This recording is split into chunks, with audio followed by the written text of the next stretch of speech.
오늘 우리가 함께 은혜 받은 하나님 말씀은 하박국 3장 16절 말씀부터 19절 말씀까지 되겠습니다. 내가 들었으므로 내 창자가 흔들렸고 그 목소리로 말미암아 내 입술이 떨렸도다. 무리가 우리를 치러 올라오는 환난 날을 내가 기다림으로 썩이는 것이 내 뼈에 들어왔으며 내 몸은 내 처소에서 떨리는도다. 비록 무화과 나무가 무성하지 못하며 포도나무에 열매가 없으며 감람나무에 소출이 없으며 밭에 먹을 것이 없으며 우리의 양이 없으며 외양간에 소가 없을지라도 나는 여호와로 말미암아 즐거워하며 나의 구원의 하나님으로 말미암아 기뻐하리로다. 주 여호와는 나의 힘이시라. 나의 발을 사슴과 같게 하사 나를 나의 높은 곳으로 다니게 하시리로다. 이 노래는 지휘하는 사람을 위하여 내 수금에 맞춘 것이니라. 아멘. 오늘은 추수 감사 예배를 드립니다. 감사는 삶의 기쁨이 솟는 오아시스와도 같습니다. 시편 50편 23절을 한번 보겠습니다. 감사로 제사를 드리는 자가 나를 영화롭게 하나니 그의 행위를 옳게 하는 자에게 내가 하나님의 구원을 보이리라. 아멘. 감사로 제사를 드리는 자가 나를 영화롭게 한다. 그래서 감사 예배는 하나님이 기뻐하시는, 하나님을 영화롭게 하는 예배입니다. 이것은 옳은 행위다. 이것은 잘하고 있다는 얘기입니다. 감사 예배를 드리는 걸 하나님이 크게 기뻐하시고 또 구원을 베푸신다고 약속을 하고 있습니다. 죄에서의 구원, 모든 악으로부터의 구원, 가난으로부터의도 구원, 어떤 속박, 구속, 질병으로부터도 구원. 이 추수감사를 기점으로 해서 여러분들을 얼금에는 여러분들을 자유하지 못하게 하는 그 모든 것들로부터 구원되어지기를 주의 이름으로 축복합니다. 주님이 구원해 주시기를 축원합니다. 아멘. 어린아이들일수록 요구하는 것이 많아요. 뭘 달라는 것이 많습니다. 그러나 성숙한 사람일수록 감사하는 것이 많습니다. 탈무드에는 이런 말이 있습니다. 이 세상에서 누가 가장 지혜로운가? 모든 일에 배우려 하는 자이다. 또 이 세상에서 누가 가장 강한 자인가? 자기 자신을 이기는 자이다. 이 세상에서 누가 가장 부유한가? 가진 것으로 만족하는 자이다. 이 세상에서 누가 가장 행복한 자인가? 범사에 감사하는 자이다. 이렇게 말을 했습니다. 감사는 불행을 바꾸어서 행복하게 만들어주는 것입니다. 이 세상에서 가장 큰 저주가 뭐냐? 그것은 가난도 질병도 아닙니다. 우리의 마음에서 감사를 빼앗아가는 것입니다. 하나님께서는 우리가 행복하기를 누구보다도 원하십니다. 그래서 우리에게 이렇게 말씀해 주십니다. 데살로니가전서 5장 18절입니다. 범사에 감사하라. 이것이 그리스도 예수 안에서 너희를 향하신 하나님의 뜻이니라. 아멘. 모든 일에, 범사에 모든 일에 감사하라. 모든 일에 감사하는 것이 바로 우리가 행복하게 되는 비결이기 때문에 하나님께서는 이것을 하나님의 뜻이라고, 하나님이 가장 원하시는 것이라고 이렇게 말하고 있습니다. 하나님께서 원하시는 일, 감사로 말미암아 여러분들이 행복하시기를 축복합니다. 스펄전 목사님은 또 이런 말을 했습니다. 불행할 때 감사하면 불행이 끝나고 형통할 때 감사하면 형통이 연장된다.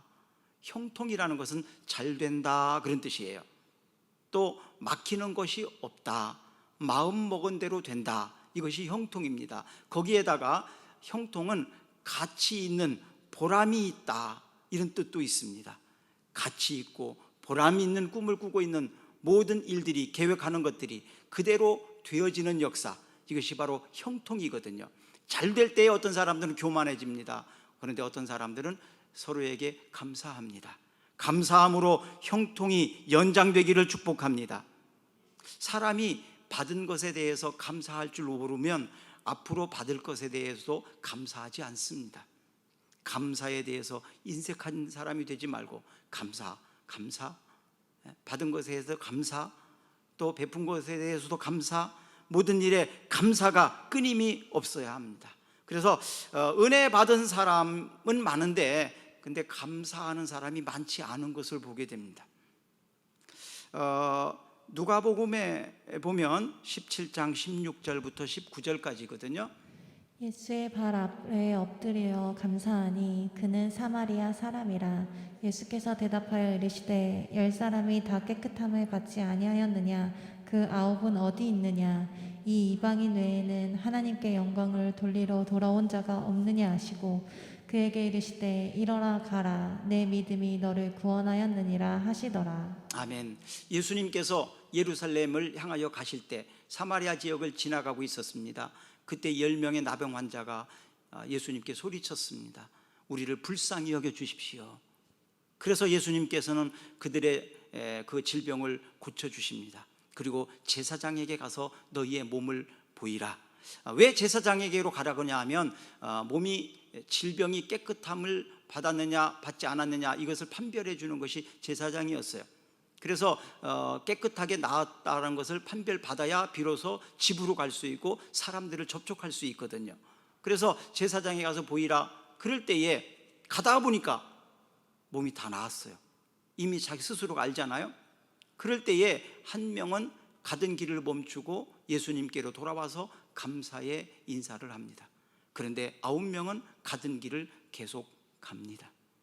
그때 예수님께서 10명이 나왔는데 왜 너 혼자 왔느냐 그러시면서 그 한 명에게는 질병의 치유뿐만 아니라 영혼 구원까지도 하십니다. 그리고 믿음이 있는 자라고 표현하고 있습니다.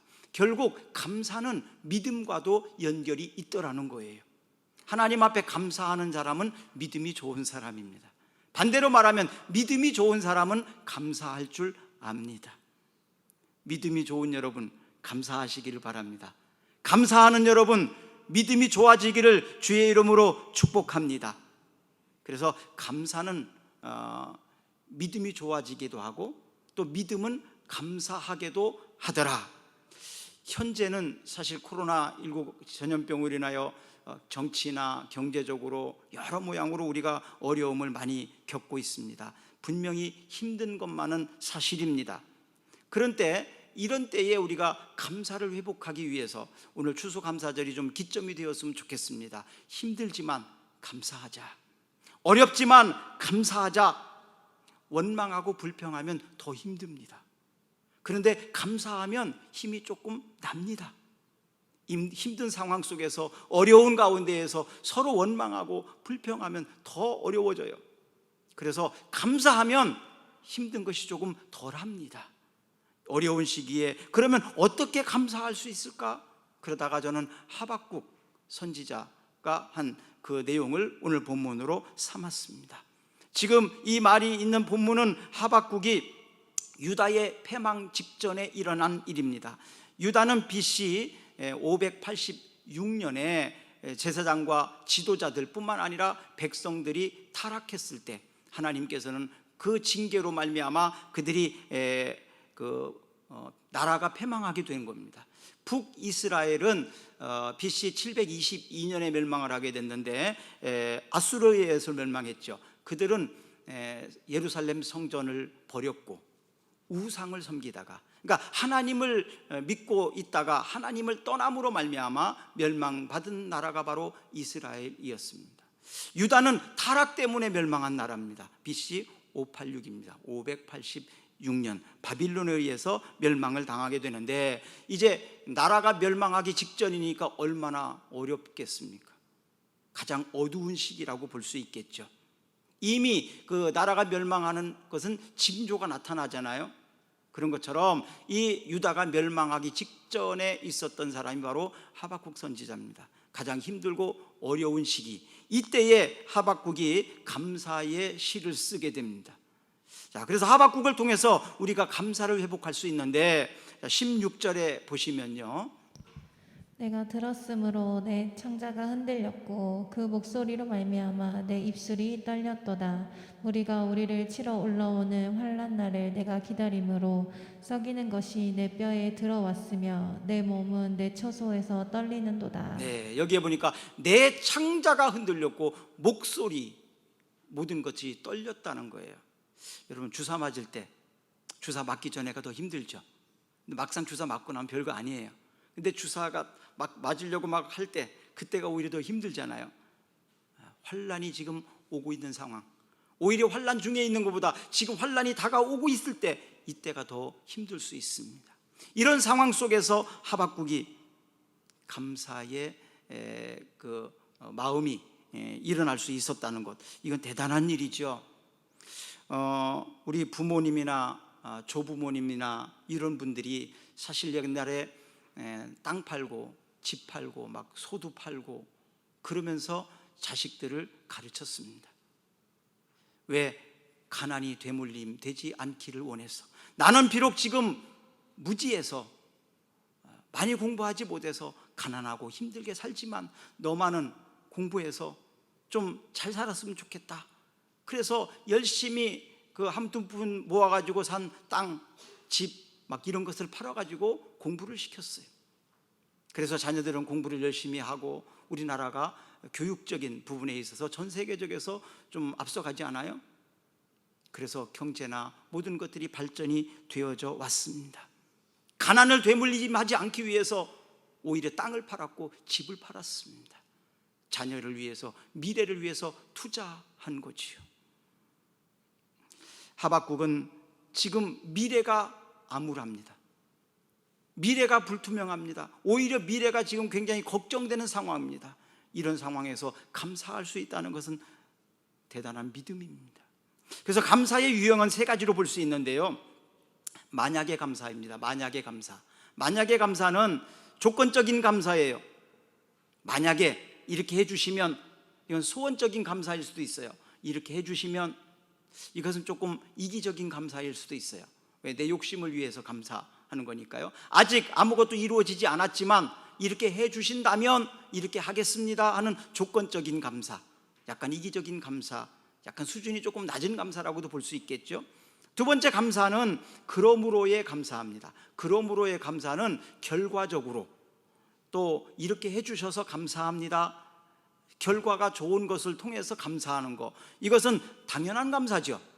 결과가 좋으니까, 이렇게 해주셨으니까 당연히 감사할 일이죠. 그래서 이것은 당연한 감사라고 말할 수 있습니다. 또 하나의 감사가 있는데 그럼에도 불구하고 감사하는 겁니다. 이것은 무조건적인 거예요. 이것은 믿음의 감사라고도 할 수 있습니다. 상황과 상관이 없이 무조건적으로 범사에 감사하는 일입니다. 우리 교회에 이렇게 헌금 생활을 하는 걸 보니까 거의 대부분이 매주 감사 헌금을 하시더라고요. 그래서 그 감사가 좀 수준이 굉장히 높아졌다라는 생각을 가져요. 이 세 가지 중에 한 가지가 들어있겠죠. 어떤 분들은 소원하면서 감사할 수도 있을 거예요. 지금 내가 힘들고 어렵지만 이 어려운 일과 힘든 일이 좀 빨리 지나갔으면 좋겠다, 이 문제가 해결됐으면 좋겠다, 이런 소원하는 마음으로 감사하는 사람도 있을 겁니다. 또 어떤 사람은 한 주간 동안 지내면서 감사할 일이 너무 많아서 하나님 감사합니다 그러면서 감사하는 사람도 있었을 것입니다. 또 어떤 사람은 모든 일이 감사하다, 다 은혜이다, 그러니 지난 일도 감사하고 앞으로 있을 일도 미리 감사하고, 그래서 범사에 감사하는 사람도 있을 것입니다. 어쨌든 감사를 심었다는 것은 무조건 좋은 겁니다. 세 가지 중에 어떤 것에 해당되더라도 감사는 굉장히 귀한 거예요. 감사를 심었다는 것은 굉장히 잘한 일입니다. 잘하시고 계십니다. 잘하셨습니다. 계속해서 감사하십시오. 감사의 열매가 계속 맺어질 줄로 믿습니다. 로마서 8장 28절 말씀입니다. 우리가 알거니와 하나님을 사랑하는 자 곧 그의 뜻대로 부르심을 입은 자들에게는 모든 것이 합력하여 선을 이루느니라. 예, 그래요. 하나님을 사랑하는 자 곧 그의 뜻대로 부르심을 입은 자들에게는 모든 것이 합력하여 선을 이루느니라. 모든 일이 다 선을 이루도록 하나님께서는 우리를 인도하신다. 하나님을 사랑하는 자, 하나님이 우리보다도 더 우리를 사랑하시니 하나님은 우리를 선한 길로 인도해 주신다 이 말입니다. 그것을 믿기 때문에 우리는 감사할 수밖에 없습니다. 지금 환난 중에 있다 할지라도 감사할 수 있습니다. 지금 고난 가운데 있다 할지라도 우리는 감사할 수 있습니다. 왜? 이 모든 것이 합력하여 선을 이룰 것을 믿기 때문에 그렇습니다.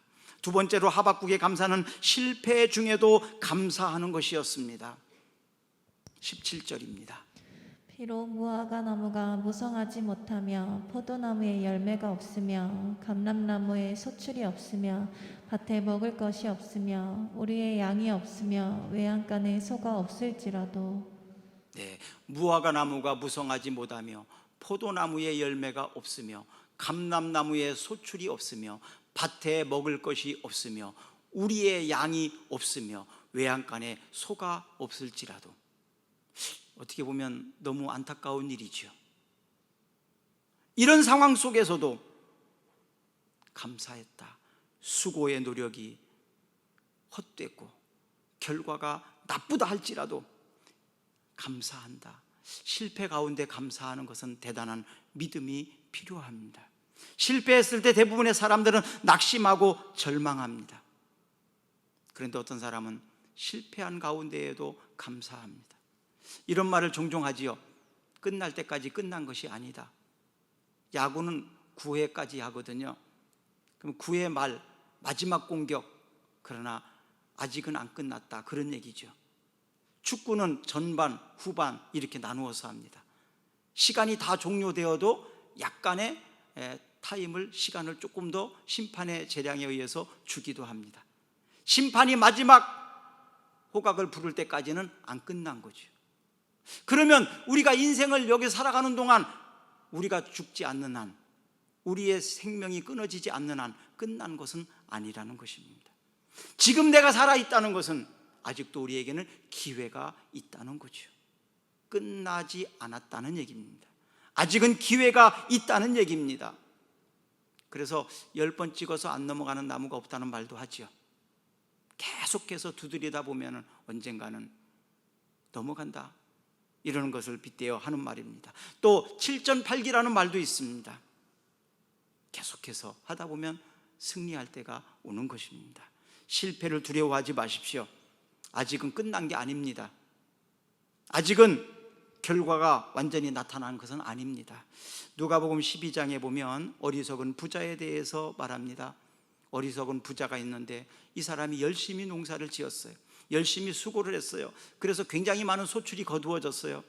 그래서 그 많은 것을 창고에 드리려고 했더니 창고가 너무 부족한 거예요. 그래서 창고를 넓혀서 넣었는데 그래도 넣을 곳이 없을 정도로 창고가 차고 넘쳤습니다. 그 창고를 바라보면서 이 부자는 마음이 굉장히 부유하고 뿌듯했습니다. 그래서 창고를 바라보면서 야, 이제 좀 쉬면서 편안히 좀 살자, 이렇게 중얼거립니다. 그때 하나님께서는 야, 오늘 저녁에 내 영혼을 찾으러 오겠다. 이 부자는 얼마나 어리석은 겁니까? 어쩌면 가장 불쌍한 사람일지도 몰라요. 열심히 수고했는데, 열심히 노력했는데 그 결과가 헛되다면, 그거 누리지 못하고 산다면 얼마나 불행한 겁니까? 얼마나 불쌍한 것입니까? 수능시험이 지난주에 있었습니다. 열심히 공부한 사람 가운데 기대하던 성적이 나오지 않은 사람은 아마 많이 절망하고 낙심한 사람도 있었을 것입니다. 그러나 그것으로 끝난 건 아직 아니니까 낙심하고 절망하지 마십시오. 다시 시작해도 되는 것입니다. 누가복음 12장 20절에는 이렇게 말씀하고 있습니다. 하나님은 이르시되 어리석은 자여 오늘 밤에 내 영혼을 도로 찾으리니 그러면 내 준비한 것이 누구의 것이 되겠느냐 하셨으니. 부자가 농사를 잘 지어서 창고에다가 많은 것을 쌓았는데 그를 향하여 하나님이 뭐라고 말하냐 하면 어리석은 자요, 이렇게 말합니다. 그는 정말 열심히 노력했고 지혜롭게 농사를 잘 지어서 결과가 굉장히 좋은 상황입니다. 창고에 많은 것을 거둬들였잖아요. 성공한 사람입니다. 세상적으로 보면, 그렇죠? 성공했잖아요. 결과가 그렇게 좋으니까. 그런데 그 성공한 사람을 향하여 하나님께서는 어리석은 사람이라고 말합니다. 세상 사람들은 성공한 일에 대해서 지혜로운 사람이라고 말합니다. 똑똑한 사람이라고 말합니다. 성공했다고 박수 쳐줍니다. 그러나 하나님께서는 그 영혼에 대하여 어리석은 자라고 말했다는 거예요. 그러면 어떤 사람이 어리석은 자입니까? 오늘 본문에 의하면 감사하지 못하는 사람이 어리석은 사람입니다. 반대로 말하면 감사하지 않는 사람이 어리석은 사람이고, 어리석은 사람은 감사하지도 않는다는 얘기예요. 이것과도 연결되더라는 거예요. 감사할 줄 아는 사람은 지혜로운 사람이고, 감사할 줄 아는 사람은 믿음의 사람이라면, 감사하지 않는 사람은 지혜롭지 못한 어리석은 사람이라고 우리는 그렇게 표현할 수 있습니다. 감사하지 않는 사람은 어리석은 사람입니다. 한번 자기 자신에게 감사하지 않는 나는 어리석은 사람이다 한번 해봐요. 시작. 감사하는 나는 지혜로운 사람이다. 어리석은 사람이 되지 말고 지혜로운 사람이 되시기를 축복합니다. 이 세상에서 성공했다고 말하지만 하나님께서 그 영혼을 그날 찾으러 오신다면 얼마나 헛되고 헛된 인생이겠습니까? 그건 지혜로운 것이 아니라는 거죠. 지혜롭게 사시기를 바랍니다. 그럼 지혜롭게 사는 방법은 감사하며 사는 것입니다. 자, 지혜롭게 사는 것은 감사하며 사는 것이다. 시작. 감사하며 사는 것은 지혜로운 삶이다. 네, 이것을 우리 생활에 적용을 한번 해보세요. 남편에게, 아내에게, 친구들에게 감사하며 사는 것은 지혜로운 방법입니다. 지혜로운 사람은 감사를 잘 합니다. 그러나 어리석은 사람은 감사하지 않고 불평과 불만을 합니다. 결국 불행하게 만들어지게 됩니다. 그러나 감사하는 사람은요, 서로를 행복하게 하고 서로를 기분 좋게 만듭니다. 어제 주례하면서 신랑 신부가 바로 앞에 있었잖아요. 그 너머에는 잘 보이질 않아요. 어두워가지고. 신랑 신부의 얼굴은 잘 보이니까. 근데 설교를 할 때 둘이 아멘하고 막 그렇게 하겠다고 이런 막 표현을 하더라고요. 앞에서. 그럴 때 막 신나더라고요. 제가 아이도 잘 많이 낳으라고 그랬더니 그렇게 하겠대요. 애국하라고 그랬대요. 하여튼 그러면 신나잖아요. 말씀 전하는 사람도 신나고 듣는 사람도 신나고. 여러분, 표현을 잘하는 것은 좋은 일입니다. 감사의 표현을 많이 하시기를 바랍니다. 기분 좋은 표현을 많이 하시면서 사시기를 주의 이름으로 축복합니다. 아멘. 그래서 감사를 표현을 많이 하십시오. 늘 감사. 어머니 감사합니다. 아버지 감사합니다. 당신에게 늘 감사하다. 이렇게 감사의 표현을 많이 하면 행복해집니다. 감사를 많이 하셔서 행복한 가정이 되기를 축복합니다. 감사를 받게 되면 나는 나고자, 나는 실패자라는 마음에서 일어설 수 있는 힘을 얻게 됩니다. 자, 베드로전서 4장 12절과 13절 말씀을 보겠습니다. 사랑하는 자들아, 너희를 연단하려고 오는 불시험을 이상한 일 당하는 것 같이 이상히 여기지 말고 오히려 너희가 그리스도의 고난에 참여하는 것으로 즐거워하라. 이는 그의 영광이 나타나실 때에 너희로 즐거워하고 기뻐하게 하려 함이라. 아멘. 사랑하는 자들아, 너희를 연단하려고, 우리를 훌륭하게 만들려고, 우리를 잘되게 하려고 불시험을 준다는 거예요. 굉장히 고통스러운 거죠. 우리 어렸을 때 주사 맞을 때 불주사라는 말이 있었어요. 불주사. 소독하는 건데 사실은 불주사. 그래서 불주사 맞으면 되게 아프다고 그랬거든요. 그래서 겁을 잔뜩 많이 먹었었거든요. 그 생각이 납니다. 불시험과 같은 큰 힘들고 어려운 고난이 온다 할지라도 이상하게 여기지 말라. 그리스도의 고난에 참여하는 것으로 즐거워하라. 그의 영광을 나타내시기 위해서 하나님께서 하는 것이다. 결국 하나님께서 영광을 받으시고 우리가 잘되고 그러게 하기 위해서 고난을 주는 거다. 지금 여러분들이 고난당하고 어려운 일이 있다면 그래도 감사하십시오. 고난이 주는 유익이 있을 줄로 압니다. 고난을 경험해 본 사람은 교만하지 않습니다. 고난에 늪을 빠져 들어보지 않은 사람은 교만할 가능성이 상당히 많습니다. 저도 옛날에 생각을 해보면 별로 잘난 것도 없으면서 많이 교만했다는 걸 생각을 갖습니다. 참 교만했던 것 같아요. 학창시절도 그러고 지금 보면 그랬던 것 같아요. 그때는 몰랐어요. 그런데 어려움을 당해보고 힘든 일을 경험해보고 안 되는 일을 겪어보고 그러면서 결국 내가 얼마나 교만한지를 발견하게 됩니다. 그리고 아직도 교만한 부분이 있겠지만 겸손하려고 노력을 많이 합니다. 어려움을 경험해보지 못한 사람은 그걸 몰라요. 어려운 일을 당하고 있는 사람들의 형편을 몰라요. 그 처지를 이해하지 못합니다.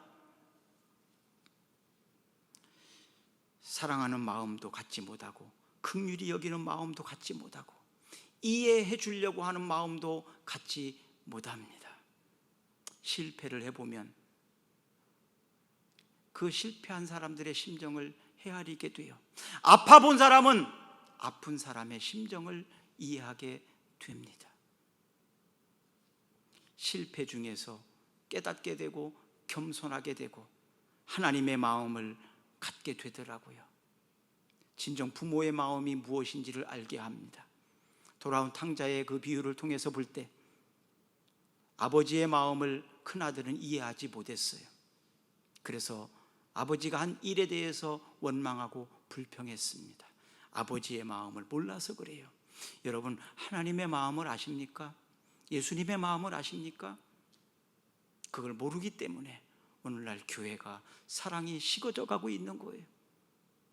의로운 것처럼 다른 사람을 판단하고 심판하고 비난하는 거예요. 자기의 형편과 자기의 처지를 아는 사람은 결코 그렇게 하지 않습니다. 한때 저도 참 공부 잘 안 하는 것에 대해서 굉장히 사실은 막 화도 내기도 했어요. 그리고 그건 자기의 책임이라고, 네가 공부 안 해서 그런 거라고, 네가 열심히 노력 안 해서 그런 거라고, 네가 게을러서 그런 거라고 그렇게 생각했을 때도 있었습니다. 그런데 해도 안 되는 사람이 있다는 것을 뒤늦게 알았어요. 해도 안 되는 사람이 있더라고요. 노력해서 안 되는 사람도 있더라고요. 어떤 사람은 열심히 직장 생활하고 사업을 하는데 게을러서가 아니라 열심히 하는데 안 되는 사람도 있더라고요. 하는 것마다 잘 안 되는 사람도 있더라고요. 그런데 그런 거를 몰랐어요. 이해하지 못했어요. 게을르다고 말했어요.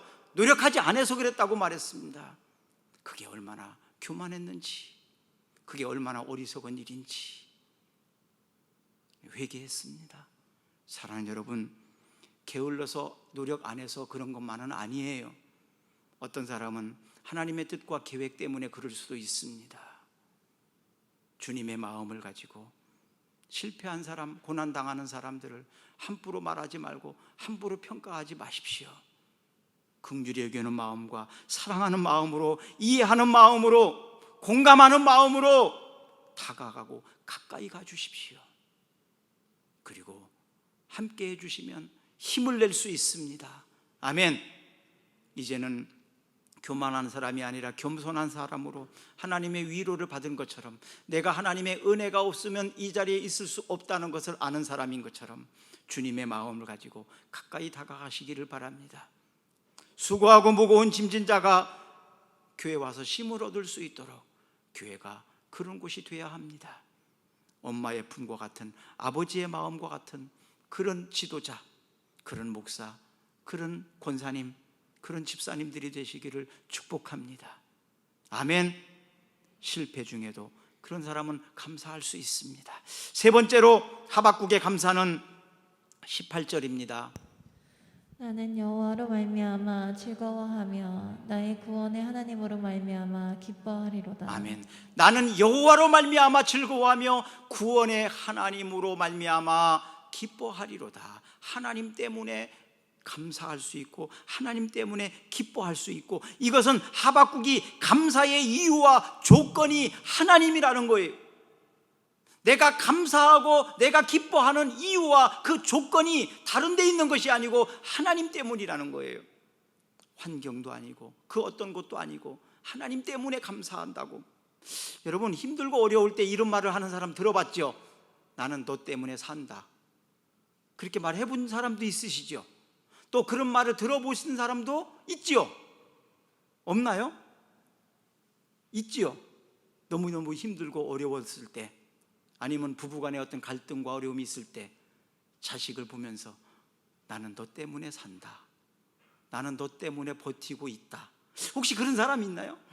그런 사람이 있었을 거예요. 힘들지 않은 사람이 어디 있겠어요? 특히 자식을 앞에 놓고 그런 말을 많이들 합니다. 너무 힘들고 어려울 때, 지쳐 있을 때 나는 너 때문에 산다. 너 때문에 산다는 얘기는 무슨 의미입니까? 가치가 있다는 얘기죠. 내가 살 만한 가치가 너한테 있다, 그런 뜻입니다. 어떤 가치를 가지고 있을 때 우리는 그 가치 때문에 힘을 내잖아요. 그리고 그것 때문에 더 용기를 내지 않습니까? 주저앉아 있다가 벌떡 일어납니다. 왜? 그곳에 가치를 두었기 때문에 그렇습니다. 바로 하나님이 그런 가치라는 얘기예요. 나는 하나님 때문에 일어설 수 있습니다. 나는 하나님 때문에 감사할 수 있습니다. 어떤 이유와 조건이 다 부족하달지라도 하나님 때문에 나는 일어설 수 있습니다. 왜? 그만한 가치가 있으니까요. 그리고 여전히 하나님은 나를 사랑하시니까요. 모든 사람들이 나를 외면한다 할지라도, 나를 향하여 돌을 던진다 할지라도 하나님만은 나를 측은히 여기는 마음으로, 긍휼히 여기는 마음으로 여전히 내게 손을 붙잡고 계시는 그 모습을 본다면 우리는 어떤 상황 속에서도 다시 힘을 낼 수 있습니다. 우리는 하나님 때문에 기뻐할 수 있습니다. 하나님이 우리를 버리지 않으니까요. 내가 너를 사랑하되 끝까지 사랑한다고 말하잖아요. 내가 너를 끝까지 버리지 아니하고 내가 너를 끝까지 지키리라고 요한복음 11장 28절 말씀, 29절까지 말씀하고 있지 않습니까? 하나님은 만유보다 크심에 어느 것에게도 빼앗기지 않는다고 말합니다.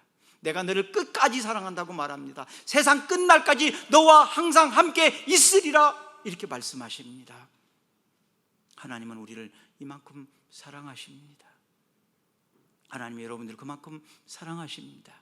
하나님 때문에 우리는 감사할 수 있습니다. 우리는 하나님 때문에 다시 일어설 수 있습니다. 스바냐 3장 17절 보겠습니다. 너의 하나님 여호와가 너희 가운데 계시니 그는 구원을 베푸실 전능자이시라. 그가 너로 말미암아 기쁨을 이기지 못하시며 너를 잠잠히 사랑하시며 너로 말미암아 즐거이 부르며 기뻐하시리라 하리라. 아멘.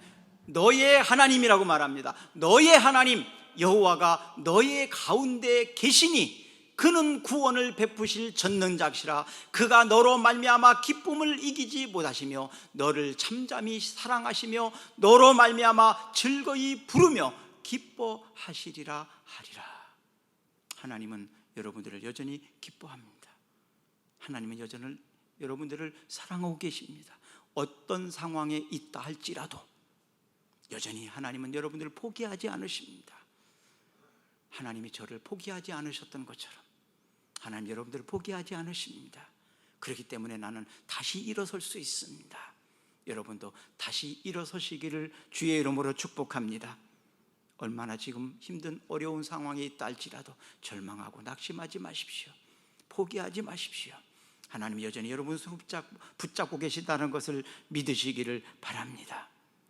종교개혁의 사명을 가졌던 마틴 루터의 일화를 우리는 잘 압니다. 그의 아내는 수녀 출신이었는데 카타리나 폰 보라라는 여인인데요, 종교개혁의 과제를 수행하다가 너무 힘들어서 너무 큰 벽에 부딪혀서 도저히 이것은 불가능한 일이라고 생각을 해서 낙심하고 절망하고 포기하려고 하고 있을 때, 그때 그의 아내가 상복을 입고 나타났습니다.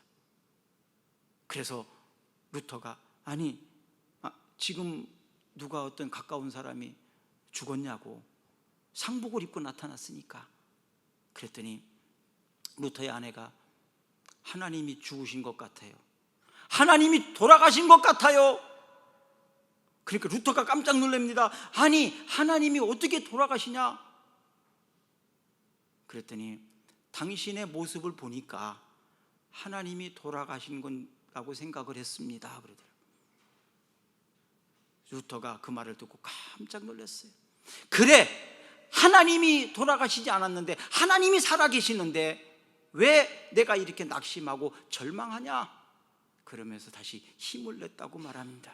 지혜로운 아내이지요.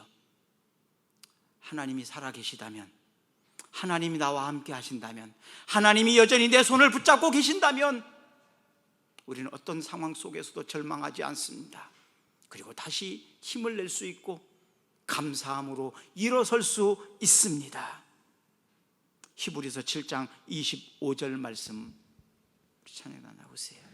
그러므로 자기를 힘입어 하나님께 나아가는 자들을 온전히 구원하실 수 있으니 이는 그가 항상 살아계셔서 그들을 위하여 간구하심이라. 다시 한번 있습니다. 그러므로 자기를 힘입어 하나님께 나아가는 자들을 온전히 구원하실 수 있으니 이는 그가 항상 살아계셔서 그들을 위하여 간구하심이라. 여기에 보니까 자기를 힘입어 하나님께 나아가는 자는 온전히 구원하실 수 있다. 하나님은 온전히 모든 것들을 다 구원하고 회복하실 수 있습니다. 지금 여러분들이 당하고 있는 어떤 고난도, 우리나라의 어떤 위기도, 모든 이 어려운 상황도 다 구원하실 수 있는 그 하나님은 살아계십니다. 그 하나님이 역사하십니다. 그 하나님이 우리를 도우십니다. 우리가 감사로 회복하고 감사로 일어서실 수 있기로 주의 이름으로 축복합니다. 우리 잠깐 한번 기도합시다. 여러분의 목소리로 한번 기도하는 것이 중요해요. 하박국처럼요. 하나님, 어떤 상황 속에서도 하박국처럼 감사하기를 원합니다. 저의 믿음 없는 것을 불쌍히 여겨 주시옵소서. 감사할 수 있는 믿음을 주시옵소서. 저의 어리석음을 불쌍히 여겨 주시고 책망해 주셨던 하나님, 이제는 어리석은 자가 아니라 지혜로운 자가 되기를 원합니다. 그래서 감사하는 사람이 되기를 원합니다. 감사로 일어서겠습니다. 하나님께 감사하고 서로에게 감사하면서 회복되기를 원합니다.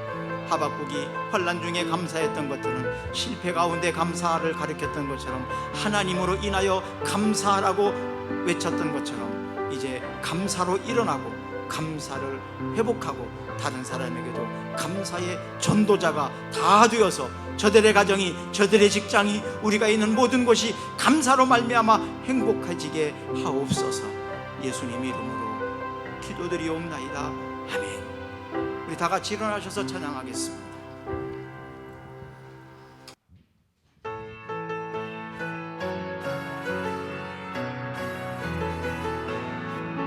무화과 나뭇잎이 마르고 포도 열매가 없으며 감람나무 열매 그치고 논밭에 식물이 없어도 우리의 양떼가 없으며 외양간 송아지 없어도 난 여호와로 즐거워하리. 난 여호와로 즐거워하리. 구원의 하나님을 인해 기뻐하리라. 지금은 우리를 끝없이 사랑하여 인간의 모습을 입고 오신 예수 그리스도의 은혜와 인류의 구원을 계획하시고 이루시는 하나님의 사랑하심과 이러한 놀라운 사실을 우리의 심령에 믿어지게 하시는 성령의 역사하심이 추수감사절기를 통하여 다시 한번 베풀어 주신 하늘 은혜를 기억하고 감사하는 생활을 살겠노라고 다짐하며 돌아가는 모든 성도들 위해, 이 나라와 이 민족 위에, 저들의 가족 위에 영원토록 함께 하시기를 간절히 축원하옵나이다. 아멘. 땅에 기름진 것으로 하늘에 신령한 것으로 너를 보주시고 지키실 하나님이 너의 영혼 잘 되도록 은혜 베푸시며 평강으로 인도하시리. 땅에 기름진 것으로 하늘에 신령한 것으로 너를 복주시고 지키실 하나님이 너의